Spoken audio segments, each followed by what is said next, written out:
Greetings. My name is Dr. Waddell Brooks, Sr., your host, and this is Community Forum. Today we have two exemplary people from Mundelein, Illinois, that we're going to be talking about Mr. Henry Borden's World War II experiences. To my extreme left is his daughter, Kimberly Borden, who's the president-elect of the Libertyville Rotary Noon Club, right? As a matter of fact, Tara, our co-host, met you at the your club gave me one of the highest outstanding awards in Rotary, the Paul Harris Fellow. And I was also awarded one. Congratulations. And that's how we had met, and met your father, who's Henry Hank Borden, 92 years old. Right. And I found out if you wind him up, he'll go. If you don't wind him up, he'll go anyway. That's right. And I know that you are a person that Lake County should know, and they'll find out about that in just a few seconds. But I'd like to introduce co-host. As a matter of fact, this is not the first time being co-host for Paula Carbadillo, right? Carmen Carbadillo is the program director for the Lake County Honor Flight. Yes. And we're going to talk about that as we go along in the program. And of course, the co-host that has made this program ratings high on the chart, Mrs. Tara Thomas, founder of the North Shore Prep Foundation. Yes. And she is an educator, and I'm sure we're going to hear a little bit about that during the program. But I want to start off by letting Kimberly tell us a little bit about Kimberly, just a little bit. Certainly. Back in 1958, I was a miracle baby, born 2 pounds 2 ounces, almost 3 months premature, but as you can see, survived quite well on an incubator and for almost 3 months. And here I am today. Congratulations. Thank you. But my dad and I were both born outside of Pittsburgh, or I was born in Pittsburgh. My dad was born nearby in Braddock. And I went to the University of Pittsburgh originally to become a medical doctor, but instead went to the Graduate School of Public Health at the University of Pittsburgh and became a biostatistician in the cancer area, primarily to get involved with cancer clinical trials as my main area of focus. And the week of my wedding, back in May of 1983, I was offered a job to move here to Chicago, of which I accepted, and so it was a whirlwind couple of weeks between the wedding, honeymoon, and moving out of my parents' house for really the first time in 24 years out of state. I just want to interrupt and say that I think it's phenomenal. You weigh 2.2 pounds, and then you were reduced to 1.8. And the reason that is so important, because people think that when you're preemie, that there is brain damage and all this other stuff. And for you to go into the sciences and excel as you have, because I heard all your credentials at that affair that night, I would have never thought you were preemie from things I'm doing research on now. So I'm really glad you mentioned that. For mothers out there who may have had a preemie or who may have been a preemie themselves, there is all kind of hope because you surpassed. Yes. They didn't think I was going to live, which phenomenal. I did. I had a bout with bronchitis when I was a few months old. I survived that. I began wearing eyeglasses when I was about 10 and a half to 11 months old, and have worn them since that time. Actually, I got to a point where I didn't even need glasses. But so you were a wonder genius baby. Yes. That's just why I just want to bring attention to that, because that's very unique. So my dad was my inspiration throughout my childhood and adult life, and that's why I'm glad to be a part of this procedure or talk today, interview, to honor him as being a World War II vet. Well, I'm going to ask Henry, you can have it as long as you want to. There's no limit. You can't put a limit on a person that's 92 years old and has had the experiences that you've had. So we're going to let you tell a little bit about Henry. Should I start at the beginning or That's the best in the place middle? to start. Yes, You're right from the 92, you beginning. can start anywhere you want to. We'll just start at Well, where she you were. mentioned where I was born in Braddock, Pennsylvania, back in 1922. And of course, I came through the Great Depression. Came from a family of 8, mother and dad, and 6 children, Of 4 boys and 2 girls. originally there were how many children there? 11. 11? 11, But and mother only- lost 5 of them. Oh, okay. And that was all before I was born. It was in between the 2 older brothers. But going through depression, a lot of little things that people don't realize what you had to go through. And actually, I started to work when I was 14, just getting out of 8th grade. And we had the Great Pittsburgh Flood. And the gentleman that had the store where we, mother and dad dealt at, he had to move merchandise out of the basement. So I walked over and I said, "Mr. Powell, could I help?" He said, "You sure you could?" I said, "Sure I could." So we emptied that basement out of the stock, moved it into a storeroom on the street side. And he looked at me, he says, "You're pretty good." So I says, "Well, when you're getting ready to put the stuff back down, we'll take the merchandise down." He said, "I'll call you."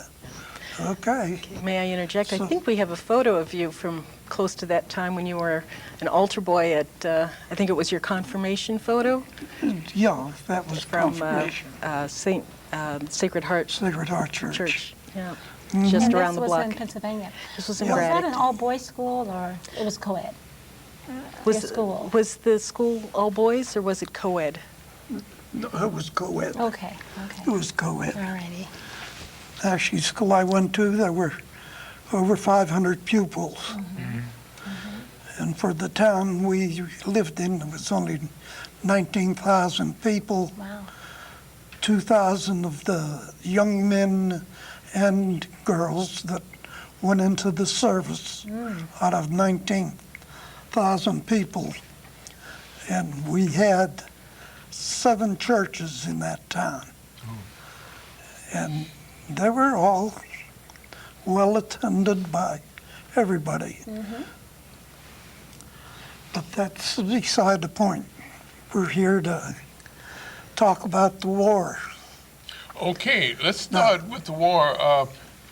You Can we tell them which volunteered? war that is? Oh, yeah, okay. So which, okay, Yeah. start. Well, I was 20 years old. Okay.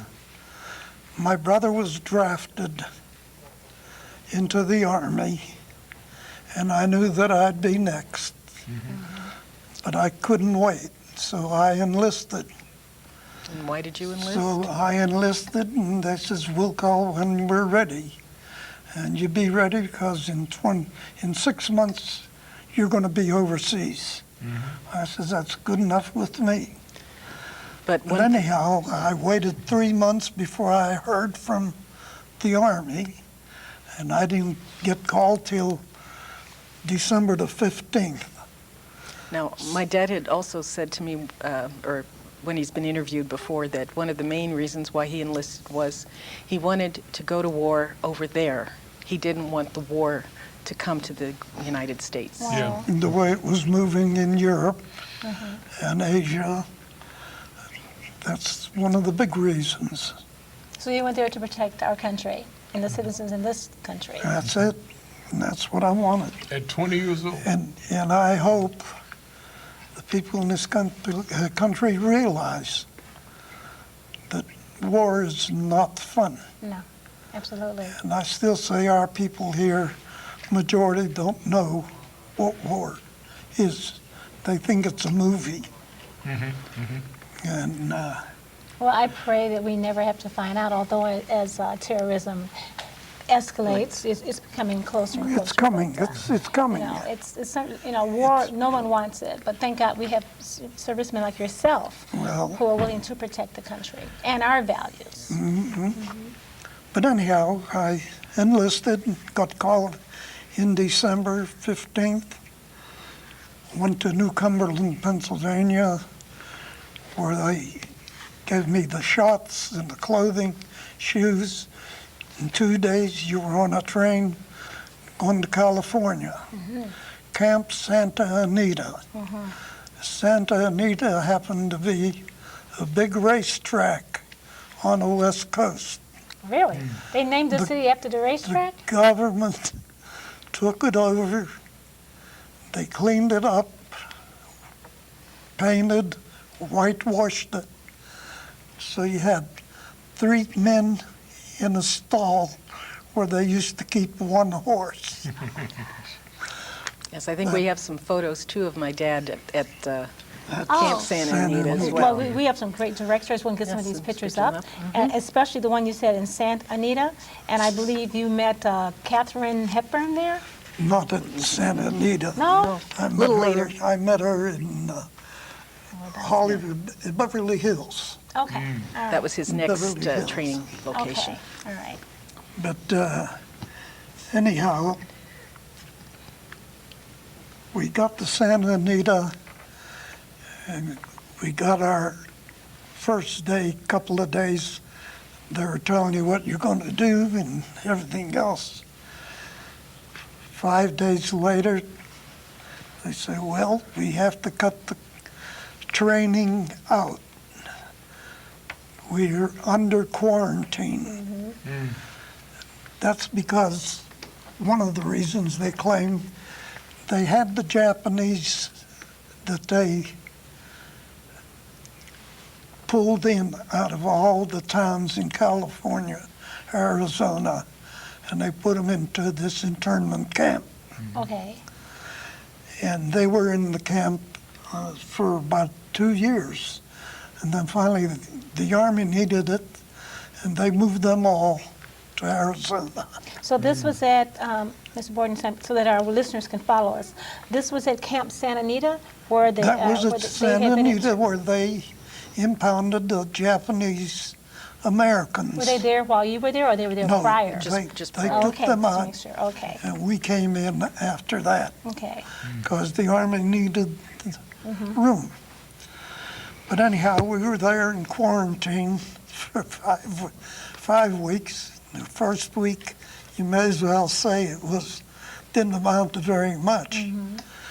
But at the end of 6 weeks, you had your 6 weeks of training. Yeah. And that quarantine was because of an outbreak of spinal meningitis. Right, I see that. So even though they had spinal meningitis, you guys were still training. That wasn't clear. I wasn't sure if you just laid in a bed for 6 weeks. No, we didn't lay. We had to take it easy, and that's it. We had some classrooms, but Okay. didn't amount to very much. So you learned what you could. Could I ask you, what was the most difficult part of the training for those 6 weeks? What'd you find the most difficult? I was too healthy. I just couldn't rest. But we used to play volleyball, stuff like that. And you fall out in the morning, and after that you go to the mess hall, eat breakfast, come out, some very light exercise, and after that it was either classroom or you went and took it easy because they're afraid. They lost quite a few in those 5 weeks that I was there. They lost troop. I mean, people died. The men died there Yeah. That's a friend of his. because of Friend- meningitis. Friend of mine who happened to be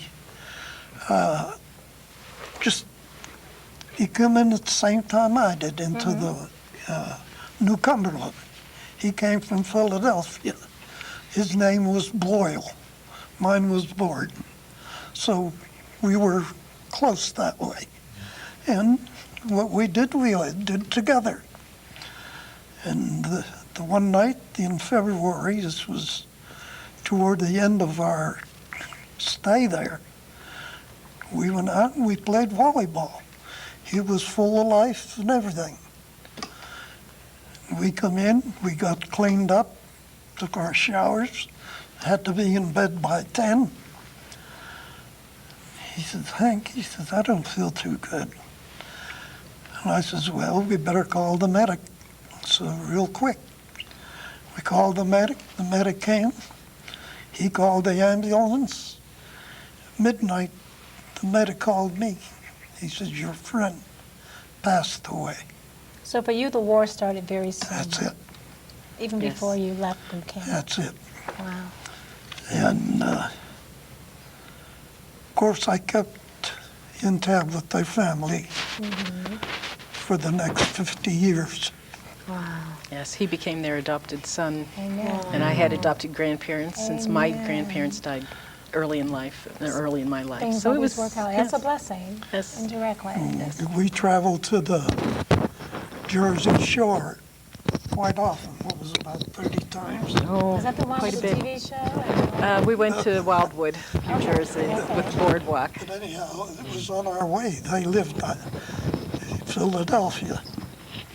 So every time we went, we made sure we stopped and visited, went out to dinner, and then kept on going. So was the ship the Britannica? Was that your first ship that you were on?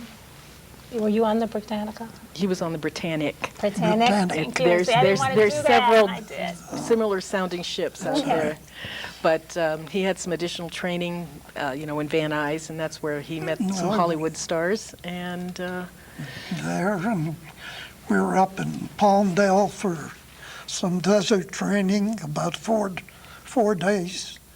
And then Kellogg's Ranch did the same thing. But it wasn't much of a Army training. You learned more out of books, I think, than you did at that time. Wow. You know, I can kind of parallel with you. I was called to service. I took my oath, I think, in the 13th of January in '54, and the 5th of July of '54, I was in Korea. Now, what happened is that we were replacements over there. We didn't fight. We was in Replacement troops. I won't go like Hillary and Williams, Brian Williams. We were replacements there. Now, I was 20 miles from the DMZ, so anything broke out, we was right there. You're there. But I'm wondering whether we were fully trained enough to handle that big M1 rifle to go into combat. You had to. Okay, You had to. And you feel bad that you're shooting at somebody you don't know. okay. And But like you mentioned, That's if it. you didn't shoot then, they would No, be shooting they'd over shoot here. you. This type of thing. but that's the way it went. But tell us about some of the challenging experiences that you had. But anyhow, one of the experiences I had when I was in Van Nuys, 20-year-old kid, the motor pool officer calls me and he says, how would you like to drive a truck down to Santa Anita? You know where it is?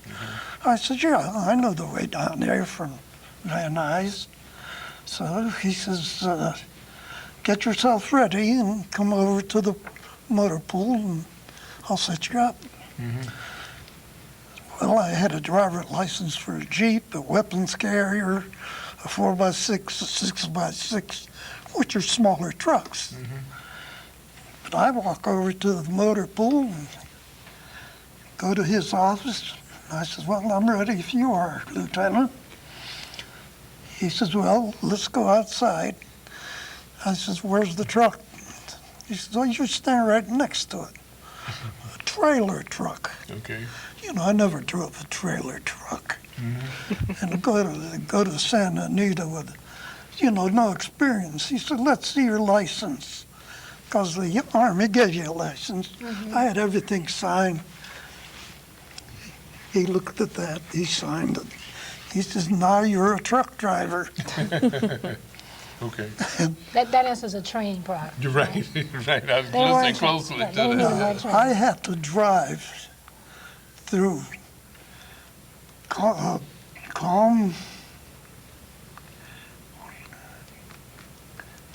Comdale, Okay.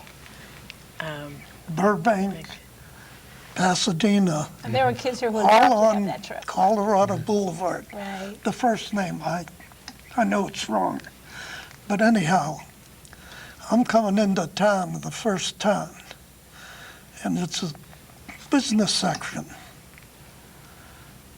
Every street has a traffic light, and I could see it from a distance. I'm going to hit the red light. And I says, with a truck like this, it's going to be a problem. By the time I got there, the cops stopped traffic at every intersection. To let you They had by. somebody Yeah. through all three towns. And I drove right through. The Army was coming. And I had an empty trailer truck. But then I drove it over to Santa Anita and took it to the place where the colonel requisitioned the truck. I pulled it over, parked it, and got to his office, went in, and I give him the papers, and I says, I have your truck out there. All I need is a ride back. He says, one thing more. Could you teach me how to drive that thing? So, Mr. Borden, how long before you went to Europe for combat?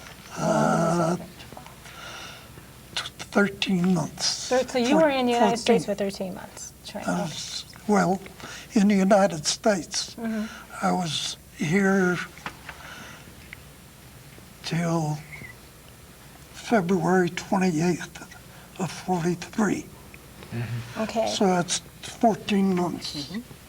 Okay. And Then did we you, went over to England. was that Liverpool? We got off at Liverpool. Okay.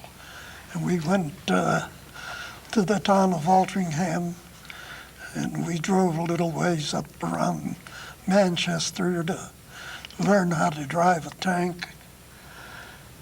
And then, of course, I drove the tank down to Southampton, which is the port across from France. So you actually drove a tank? I drove the tank, yeah. Okay.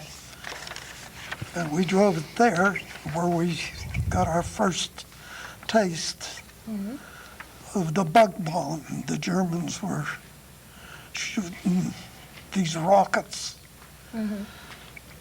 And of course, every time the sirens go off, down into the shelters.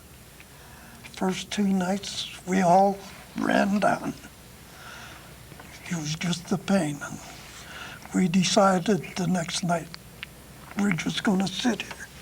If it hits, it hits. Let the other people that, need it. So it was 2 nights like that. And then finally they got our tanks loaded on a ship. This was toward the end of June. Okay. And of course the Battle of St. Lo was still going on. So when they pulled the ship close enough, they unloaded the tanks onto a floating dock. Now, this is It's a Omaha bunch of Beach. tanks that are pulled together, and they're all naturally empty, but full of air. And they pulled 18 tanks off of the ship, put it on this floating dock.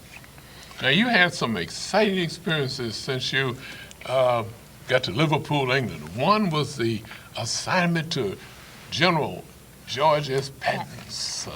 Thank you. Well, that was in Tank. between yet. That was after we learned the tanks, then they told us who we were with. They didn't want the enemy to know the Third Army was getting ready. Okay. And we were getting ready for 6 months. But coming back to where I was, when we learned to drive these tanks and took them to Southampton, got them on the boat, I missed the ride across the ocean. 5 troop ships, 25,000 troops on each one. Wow. And then there were Liberty ships, freighters, and everything else, all in material. And then the Navy was on the outside of us. You couldn't see the end of the ships, no matter which way. And But this it was one of the largest transport fleets in the war. I And it wonder, was carrying And this, 25,000. right, and this was Took us 2 weeks, Sure it did. from 2 Boston weeks to get to to England. Liverpool. wow. And when we got to Liverpool, we got off, they took us in the trucks through Manchester and down to Altrincham. That was out of Manchester, maybe 15, 20 miles. So and that was like in March of 1944, is that correct? Yes. Okay. That would have been in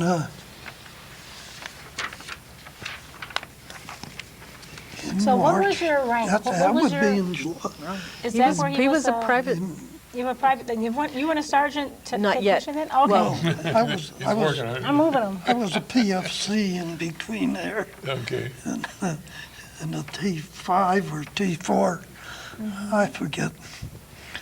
But anyhow,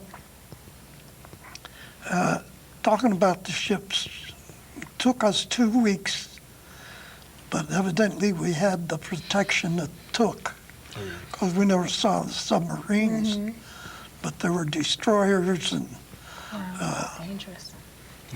other ships out there that were keeping our radar, their sonar was going.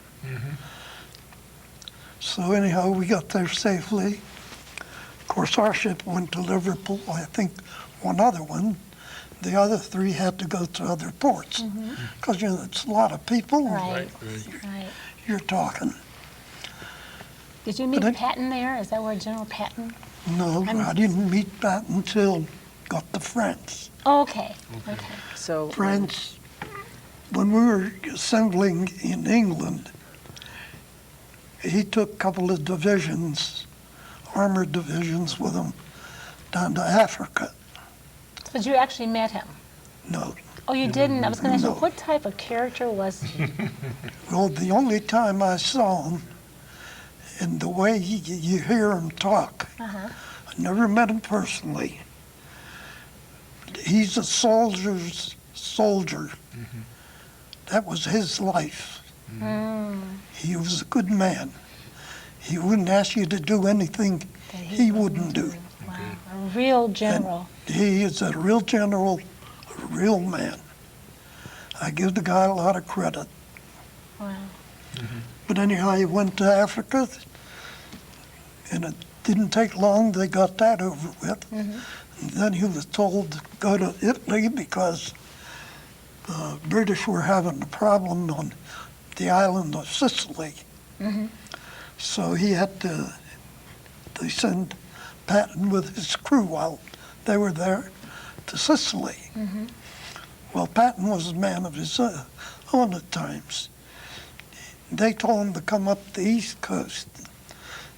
Too much trouble up the East Coast. He said, I'm going up the West Coast. And that's what he did. He went up the West Coast and he got there before the guys that were there for weeks. They couldn't break through. And finally they broke over into Italy. And then Patton was sent back to England to get ready for D-Day. Was he kind of like a cleanup guy? Was General Patton the cleanup crew? no, Cleanup? he, No, no, no. he was He's one of the Leader. The prime leader, yeah. He was a leader. attack.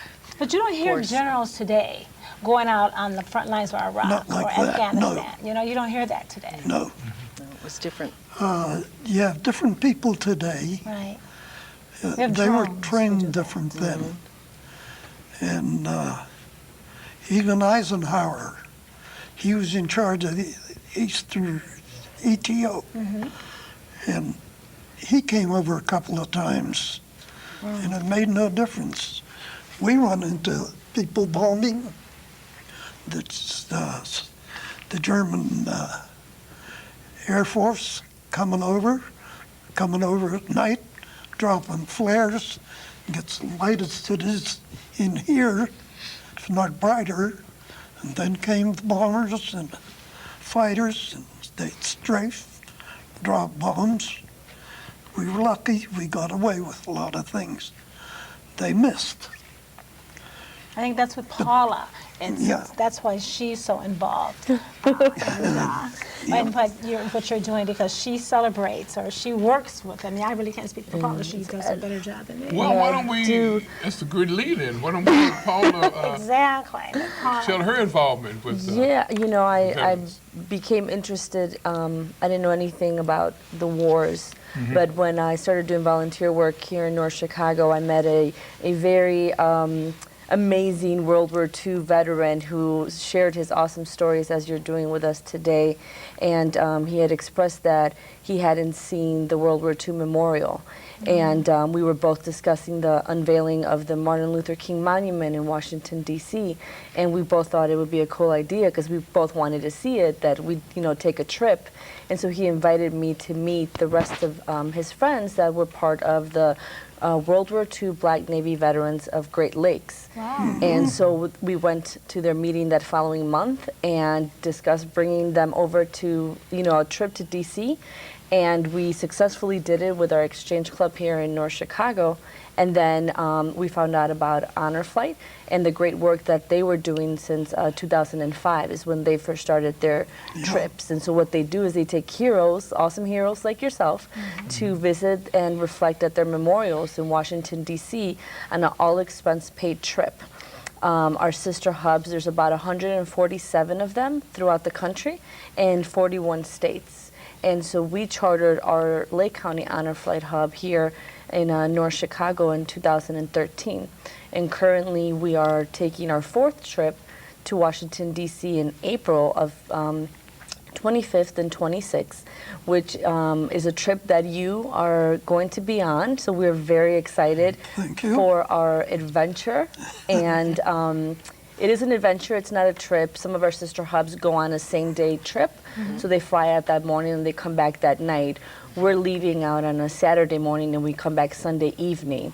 Then we have a little bit of a different itinerary. One of the unique things that we visit is actually the 9/11 Memorial. And it's unique for us because the people that are on the bus are, vary from age ranges from, 25 to 95 years old. And there's one thing that everyone on that bus has in common. We all know where we were on 9/11.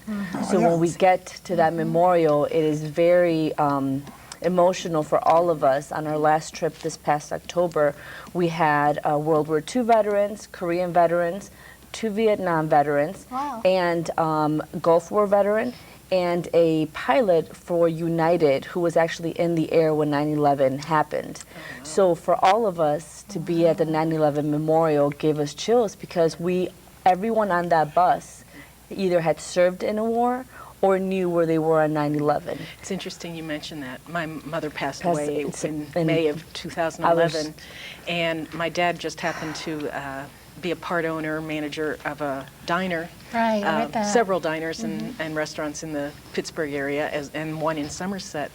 And Shanksville is very And close is that to where that. you guys sped? And right, the diner opened up and we're feeding the volunteers, coming in from all over to assist in the rescue work there. I think it's great because what Paul was saying, we remember we were in 9/11, and we all do to that exact moment. And I was wondering, do you know where you were on D-Day? To connect with what Paul is saying. Oh, yeah. Because I'm sure you guys discussed Oh, that. yeah, you can, on D-Day, we were on our way to Southampton. They had all the ships ready on D-Day to sail. And then we had to wait until they brought more ships into the docks, and to the wharf, so they could load up. So it all took time, but they had so many ships on the channel, the English Channel. Even the German, I saw a movie here not too long ago. The guy says, where in the world did they get all those ships? There were so many. He couldn't believe it. And if you read any books or if you've seen the movies on World War II, Do you know how many ships were built? How many planes were built? How many tanks were built? And 80% of all that is gone. So when you have D-Day and then we move over to 9/11, when they go to Washington, Paula, are there statues or monuments from World War II that they actually visit?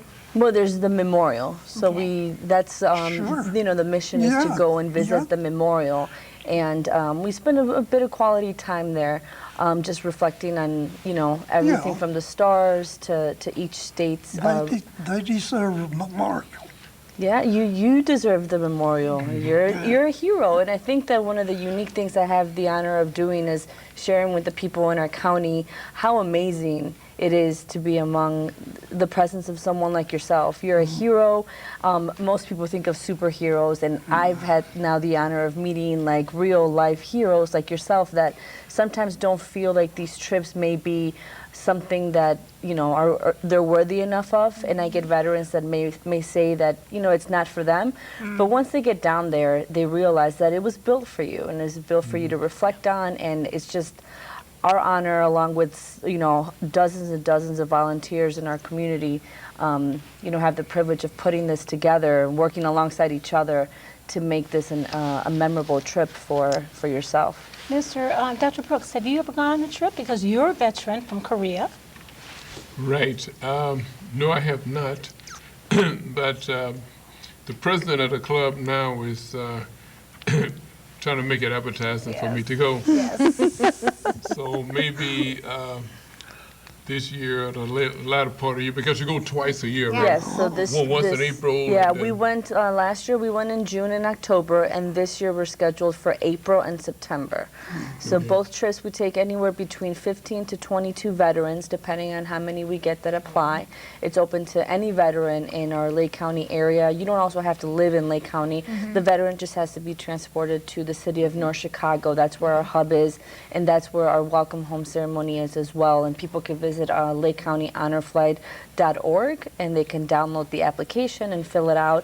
And we encourage people to do that. A lot of our veterans may not have access to computers, but the rest of our generation is very and well informed with our social media and stuff, so you could go on there, find out our information, and reach out to a local veteran and get them on Well, one Paula, of our how would they flights. afford it? I mean, some of these veterans, they're older.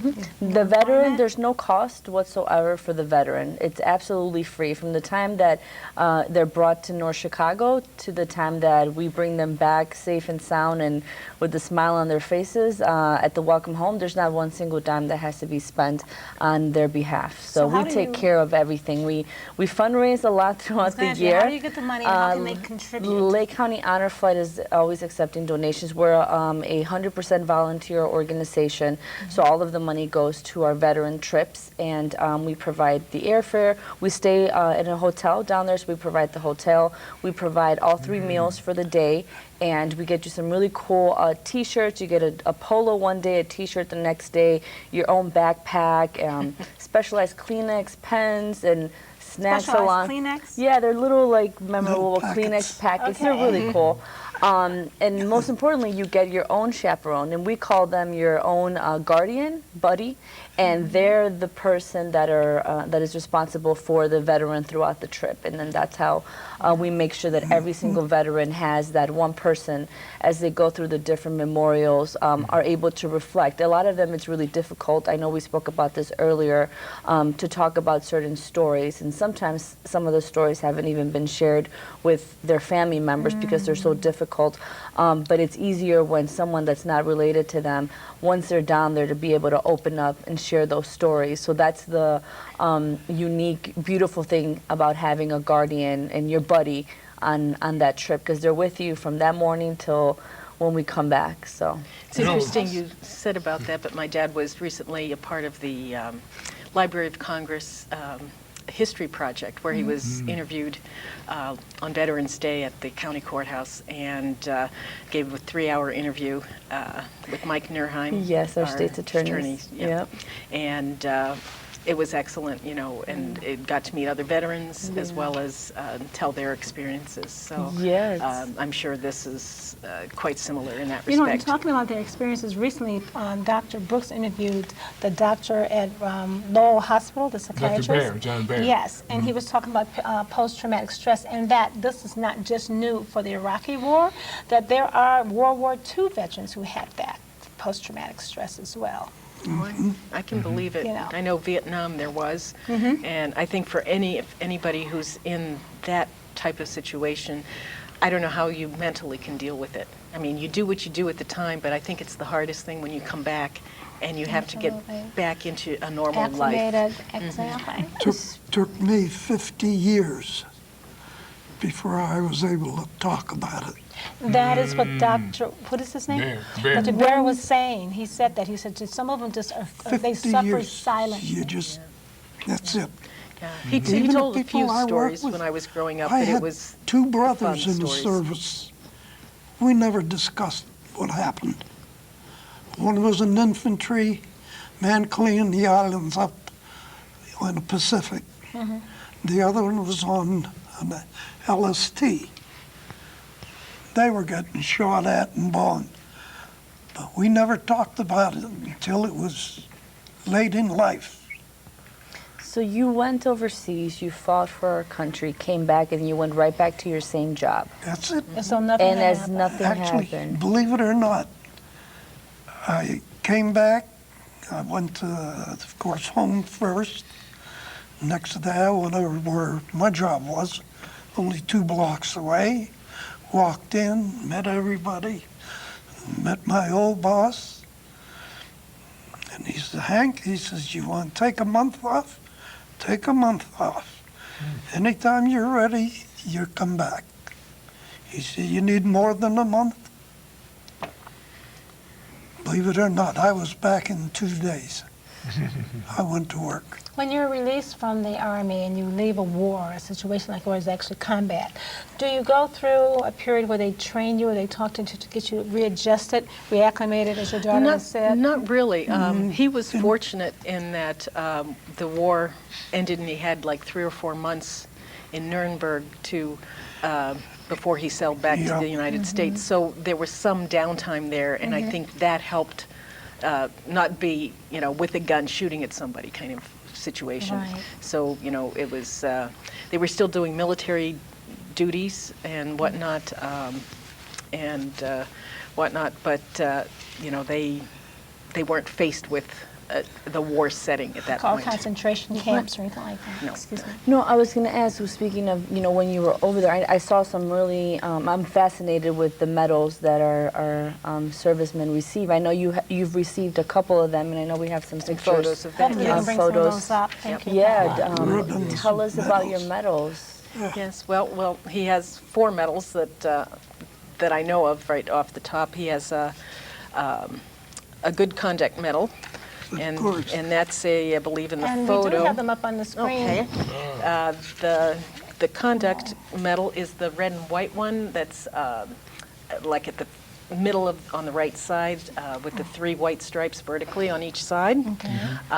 Then he had the American Campaign Medal, and that's the one that's just next to the On the the left? good conduct to the left of it. Yes. GTO. And then What is that long one? the long one, I take that back, that wasn't that one. The long one is the one with the 5 battle stars. Okay. That's the European, African, Middle Eastern campaign with the 5 bronze stars. And maybe my dad, I don't know if he can speak to the 5 bronze stars. 5, well, North Africa, Sicily, Normandy, Battle of the Bulge, which is where my dad fought. and Really? in It's a into very Germany. renowned war. We teach that as Yes, well, instructors. we have some map photos there too, so you can, if they want to show those at some point, they can do that as But the well. 2 large medals up there at the very top? That was a long bar, about Okay, 3 yes, inches okay. long, and I'm not sure which one that was. Okay. But, you know, those, and then he also had a World War II Victory Medal, which all, people, Now, soldiers. his picture here now, is that that, as well. is that Jones? That's Eisenhower. Oh, Eisenhower. That's Right Eisenhower. there, yeah. And Now, is your dad, Sir, Mr. Borden, are you in that picture? no, I don't. If I was, you couldn't find me. Okay, okay, all right. Oh, you never know. So, but he did. He was, that picture happened to be the one that he did in England in giving a speech to the troops Is this in being Liverpool? sent to Normandy. Oh, okay. Okay. Actually, that's after he finished talking there. Now, this photo we have here, Is that, That's a picture of both Eisenhower And and Patton. General and Patton. General oh, yeah, Patton. okay. So Patton is the one wearing the Oh, yes. Army hard hat, Oh, yes. and of course Eisenhower is the one dressed in uniform Okay. That's a priceless picture. with the It's cap hat. priceless. Yeah. So, Yeah, Tori, you asked me about going over to the, taking the trip. I always thought you had to have, I was looking at the criteria to go. I would think of all the qualifications, the criteria that he said, all the medals and so forth. There's But I'm a peacetime veteran, a replacement, and I don't have I have the medal from Korean Service Medal and so forth. I have 3 or 4 medals, but not of the criteria and the nature that he has. Well, And that's Paul, what I if thought you- you had to have. No, it's open to anybody that served in any of the 3 conflicts. Currently, we take applications for World War II veterans, Korean veterans, and we accept applications for the veterans that served in Vietnam. And some of our veterans actually never made it overseas, and they did a lot of work Oh, here. okay, But okay. it's to us and the rest of our sister hubs that work with Honor Flight. If you served, you served during that time, and it's a team effort. So, and if you served in the Korean War, you served in the Korean War. You don't have to have a special medal. Okay. We give priority, obviously, to the older veterans and veterans that are also in hospice. We just had this past October a veteran in our county that it was his last living wish to go on an honor flight, and we stopped flying in November, and he went into hospice, within 2 weeks before we were taking our trip, and they called us up and they said, hey, could you get him on your flight? And we said, could he wait till April? And they're like, he's not going to make it. And I was like, oh, so we were, praying on it, and we found a way. We got him on the flight. He was our first oxygen requirement veteran. So even if veterans are on oxygen requirement, they can still fly. We have a whole bunch of protocol procedures that we take care of, making sure that the veteran is taken well care of while we're on the trip. And we also have nurses and sometimes doctors that participate. Is there a number, like how many can you take? Is there a cutoff? Yeah, budget, it depends on our budget. So right now, we're looking to raise about $15,000 from now until April. Okay. So we have a pancake breakfast coming up March 25th, and that's going to be held at the VFW in Winthrop Harbor. And for more information, you can go on LakeCountyHonorFlight.org. We're going to put the details. We just confirmed the date a couple days ago. So that will be one of our fundraisers.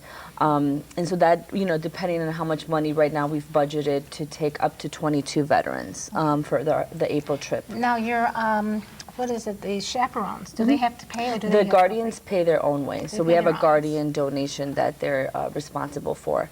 And so we discussed that with the guardians. It depends on each trip and how many. Okay. Our trip last June was 3 days and 2 nights. So our trip in October was 2 days and 1 night.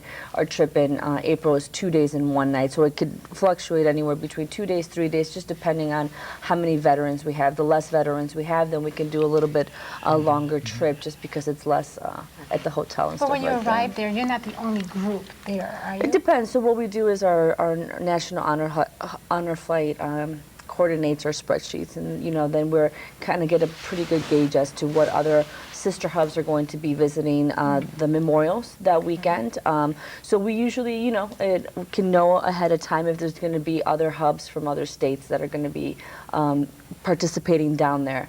And we do a lot of fun things. We visit Arlington Cemetery. We, go see the Korean Wall. We go see the Vietnam Wall, the Korean Memorial, Abraham Lincoln. We get to visit that. Wow. We do the that's Air great. Force Memorial, several several things. So it's a lot of fun, and I think you're going to absolutely love it and enjoy it. And we've been trying to get Dr. Brooks to join us, and I know we have one of our newest Exchange Club members, Pastor Connolly, as well, that we're trying to Is get. Pastor Conley a veteran? Yeah, he is. Why didn't I know that? 'Cause I Yeah. know he worked with the girls, and he had, Yeah. Allendale, Right, before he right. retired. I Yeah. didn't know he was a veteran. Yeah, I found that out, and so Well, we're going to recruit Dr.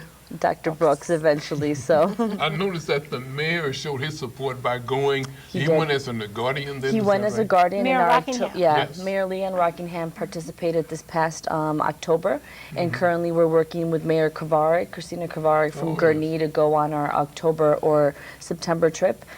We spoke about State's Attorney Mike Nerheim participated in our June trip. So that's, we try to spread the Have you word talked out. to the mayor of Waukegan? Yeah, we sending an invitation Okay. for him to go Okay. participate next. So, yeah, so we're excited. We Get we involved. we have our Congressman Robert Dolt is helping coordinate some fun surprises going on for us in Washington D.C. for our April trip. So we're really excited about that. And yeah, so, Very but I know nice. Very something. nice of them. We have something. You're doing a good job. Thank you. She's a very Paula is like, she never I enjoy sleeps. it. She never sleeps. And I want to know about Henry too.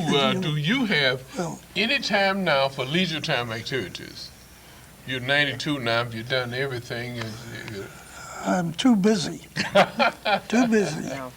But one No, thing, but- he was a community leader back in my hometown of Monroeville, PA. And almost a mayor. I almost a understand mayor. that. Actually, he was You invited by have- both parties to run on their. So That I is was, I was awesome, curious, but, since the mayor was asked to leave, were you able to step into that position? No, he didn't. He Oh. didn't. He did the job. He wanted to get the mayor out, and he Oh, That's So awesome. that was- a hidden Congratulations. agenda. did that. Yeah, that was Okay. right. So, but he was president of the Chamber of Commerce. He was president of MADE, which was the Monroeville Area Industrial Development Corporation. Corporation, and he was instrumental in developing businesses and companies, U.S. Steel and other, big name Coppers, bituminous. research. That explains why Westinghouse. you, Right, Kimberly, Westinghouse. are who you are with a father like that. Yes. I mean, you've set the bar very high. She's doing well. And he was She's also doing- involved with getting at that time it was the largest indoor mall, which was Monroeville Mall. It had over 100 stores,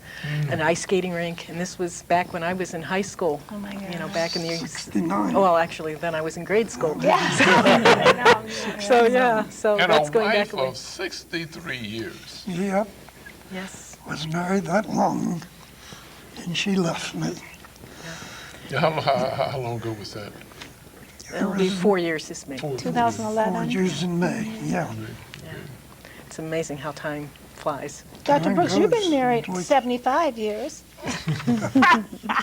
Well, Dr. Mrs. Brooks will get mad at me for saying that. Mrs. Brooks, I didn't mean that. It wasn't 75. 56. 56. I know it was a long time. Well, I took marriage seriously. I think that that's When I the took- key. It's a lot of give and take, right? Oh, yeah. Yeah, right. And one other thing I'd like to mention too, I just became involved in the Rotary Club. As Dr. Brooks mentioned, I'm president-elect of the Noon Libertyville Club. And my dad, of course, was president of the Rotary Club back in the early 70s. 71, 72. 70, 71. Yes, as well as Man of the Year. But he's had perfect attendance in Rotary since his first meeting. So that means he's never missed it. He's Even when you never missed. moved from Pennsylvania Never. to... If we've been on vacation, he's made up in another Yeah, you location. can make up. Oh. Like he's been to Atlantic City when we were in the Jersey That is Shore. dedication. Yeah. I You know. gotta say that is absolute commitment and dedication. I know you guys are fellow Rotarians. I'm an exchangeite. It's similar, we partner on some stuff, and so is Tara. But I think that's phenomenal. That is absolutely You get a amazing. makeup card, and you take it back to your club, and just like you got your attendance there. I didn't understand how important it was. I went to a lunch, I think it's on Tuesday, and I think it was in November, December. Anyway, Miss Rosalie Woods who was the superintendent of schools in Lake County. And I saw her here, I was really happy. She says, well, I had to make it up because she really belongs to the Waukegan Yes. Club. And I'm thinking, you have to make it up? She said, oh, Make no, it I up have in any time. Right, but she wanted to keep this perfect attendance. Oh, yeah. So she So went to this one because she couldn't go to her meeting, which I think is a Thursday. Yeah. And she was going to miss that, so she went here. She says, I just need credit, and I just know that I was here. Well, so this attendance Oh, it is. very And important. my We need to dad do that was- in exchange. Yeah, I think We My need to dad was in implement the hospital last spring, and he managed to make up in between the Did two you hospitals. Skype into a meeting? Nope, No nope. Skype? Okay. No, we actually we went to the Mundelein Vernon was Hills Club to fortunate make up, with so help. that was nice. So The meeting came to you at the hospital? Is that how that works? no, Now, do you get a special award? Is there a reason why? I mean, I understand this Yeah. attendance is very serious. Yeah. You have 2 weeks before you miss a meeting to make it up somewhere, Okay, or 2 weeks after that's how you did it. your date meeting. before it used to be 1 week back. Yeah, you know, when they changed that. And it's international, so anywhere anywhere in the world, you go and make up. in over 200 countries, I believe. And Dr. Brooks received a special award, if you don't mind me saying. This was the Paul Harris, and she received the Yes, my same dad has thing. 2 Paul Harris fellows. Oh, you have more than one? Yes. My whole family has, all 5 in the family has a Paul Yeah, Harris. it's for when you've donated $1,000 or more to the Rotary Foundation. Oh, And we have, we donate half. If a person donate half, we donate half to, because everybody don't have Yeah. $500. Each club does their own. that you know. is wonderful. Okay, we Congratulations, got Dr. into Brooks. Rotary. But coming back to the, Oh, yeah. He's like, it's about me. Remember that. No, I want to hear more about you. oh, I thought I'm cutting in on your no. cutting in. This is your show. We probably have how much more time? About 2 do we have? minutes. Can Like you 1 do minute it in 2 left. minutes? We'll do it real quick. Okay. When we got loaded on the dock, heading for the beach, we got hung up on a sandbar with 18 tanks, and the tide's going out. So it's going out, it's just going to So they're get stuck. worse. And there are German So- planes up above. So the officer says, what are we going to do? I said, you're in charge. He said, I don't know. I said, drop the gate. I'm going through the water. I said, we waterproofed them, didn't we? Okay. So I hit the water, and So my next dad thing was the saw first tank out. all the other tanks coming off. Well, we're going to have to do a part 2 on this. I think Are you? so. Because I right think now, so. my producer is saying, Brooks, tell us who you have here. We have Henry Hank Borden, That's me. tech sergeant to Technical General sergeant. technical sergeant. It's Yeah. the General Patton's the 3rd Army. 3rd Army, Okay, yeah. you know, I was with the 73rd Tank Battalion when I was in Korea. Never been inside of a tank, but I was the chief clerk. Okay. Of the, yeah. Okay, and then we have his daughter, Kimberly Borden, the president-elect, Libertyville Rotary Noon Club. Paula, try it again, Carballito. Carballito. Perfect. All right, I'm bilingual. Okay, she's the program director, Lake County Honor Flight, and co-host Tara Thomas, the founder of the North Shore Prep Foundation. Yes. Ladies and gentlemen, this has been Community Forum. My name is Dr. Waddell Brooks Sr., your host.